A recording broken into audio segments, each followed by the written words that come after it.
We like being able to make choices, sometimes. Most medical professionals recommend making at least 8 choices per day. Welcome to WatchMojo.com, and today we'll be counting down our picks for the top 10 video game decisions you're getting wrong either way.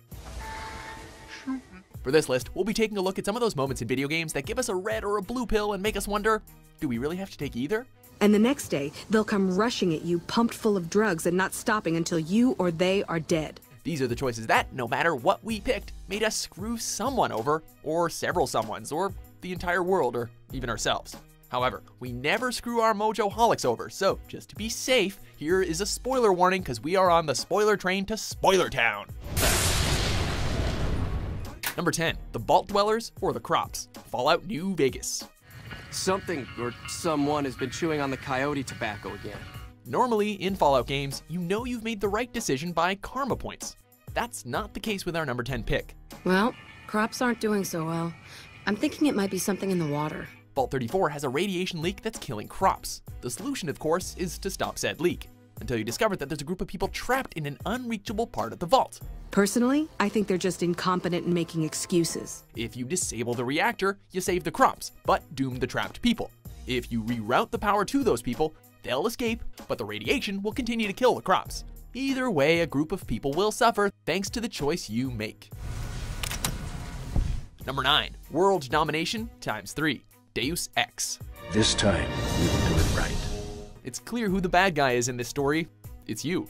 Well, we know that on paper it's Bob Page, since he wants to merge with the Helios AI and become a god of sorts. The net's going black! JC! You have to decide how to stop him.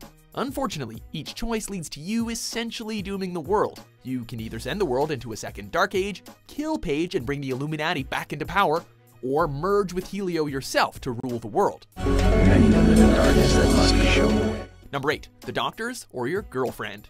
Infamous. All my powers, and I couldn't do a thing. In door number 1, we have a group of doctors who can stop the plague that's spreading across the city. In door number 2, we have the love of your life. Which do you choose? Which is more important, Cole? The life of one, or the lives of many? In Cole McGrath's case, it doesn't matter because he's gonna lose his girlfriend Trish no matter who he tries to save. Did we mention that Trish, beforehand, is at odds with Cole because she blames him for her sister's death? Tick-tock, tick-tock.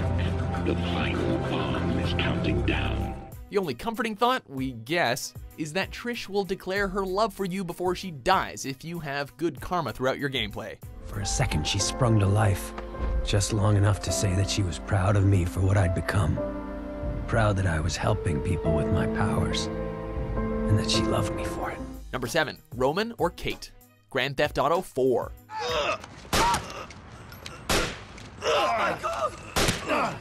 In a series where you can pay a prostitute for sex or kill her and keep the money, GTA isn't really known for its moral dilemmas. So it was kind of a surprise to face a tough decision that would get someone close to us killed.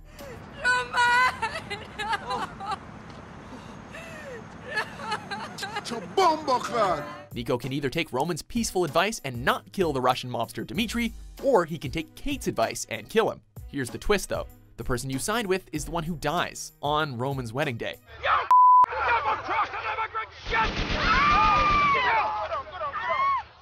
You either lose your cousin at his wedding, or you lose your possible love interest after the ceremony. Fun stuff. You may kiss the bride. Number 6, won't somebody think of the doggy? Fable 2. Why? Why must you interfere? Some games decide your ending based on the choices you've already made throughout your adventure. Fable 2 is more blunt than that. The spire has awakened, and it still has the power to grant one wish. Yours. At the end of the game, you're presented with 3 cards. Sacrifice, which saves thousands, your family not included. Love, which saves your family, and of course your dog, but those thousands of people remain dead. And then there's wealth, which leaves you feeling like an asshole as family and civilians alike remain dead for 1 million gold pieces. Hey, at least that's more of a guarantee than the Powerball, am I right? What will you choose? Honestly, isn't the dog the most important thing to bring back? He dies for you, so shouldn't you do the same? I can hardly bear thinking about it. To sacrificing myself. No. Number 5, Mages or Templars, Dragon Age 2. Maker have mercy. Mages or Templars, magic or strength? Whichever side you pick will affect the direction the story takes, and there's no clear-cut answer on to which side is good and which is evil. Sometimes a limb must be amputated to save a life. Unpleasant, but necessary. This means no matter which side you pick, you're pretty much guaranteed to have a moment where you wish you would have gone the different route. Not only does your decision affect the story, but it affects your stats during your playthrough because each side offers something different gameplay-wise. In the end, it might be easier to play the game twice, but then again, which side to start off with? The irony is that until this very moment, I have never used blood magic. Number 4, the Golden Butterfly Case, L.A. Noire. New case. White female dumped in plain sight in the grass at the end of Hill Street. As Detective Cole Phelps, it can sometimes feel like you're the only good cop left in all of 1940s Los Angeles as you try to solve various cases. Don't go getting ahead of yourself. Take this case, for instance. You've got 2 suspects, Hugo Mahler, the victim's abusive husband, and Eli Rooney, a suspected pedophile. Answer the goddamn question, Rooney, before I brain you. See what I mean? While most of the evidence points to Hugo, it's clear that the department wants you to put Eli behind bars.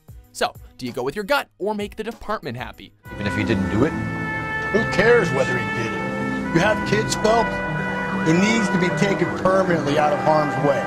It doesn't really matter. You find out that later, neither man did it. So enjoy locking up an innocent man. Well, somewhat innocent since both men are terrible people.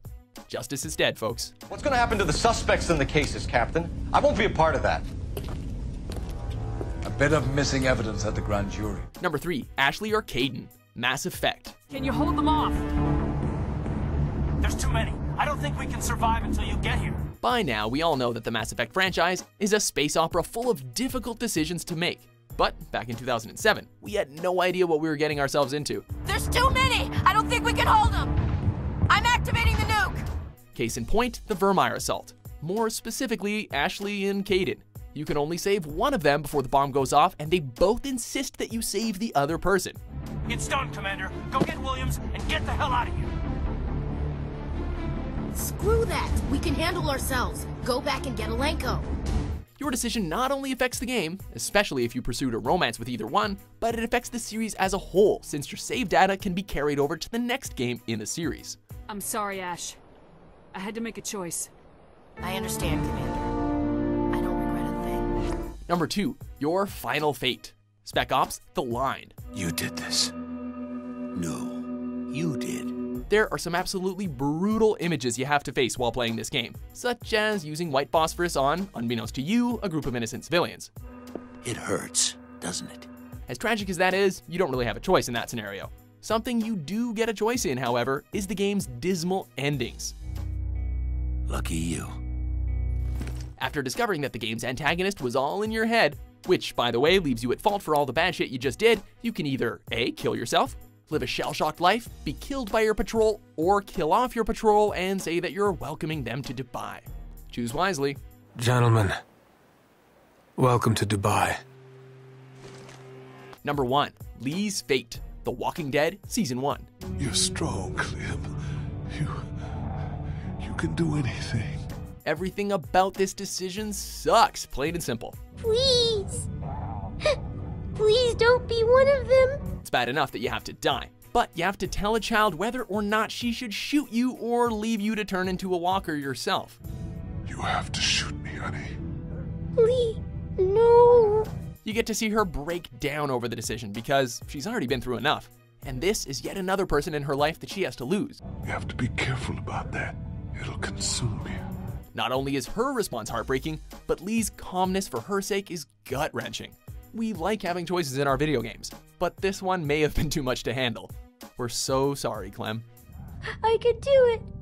I can. Do you agree with our list? I know the truth is hard to hear, Walker. Which video game decisions made you feel bad no matter what you chose?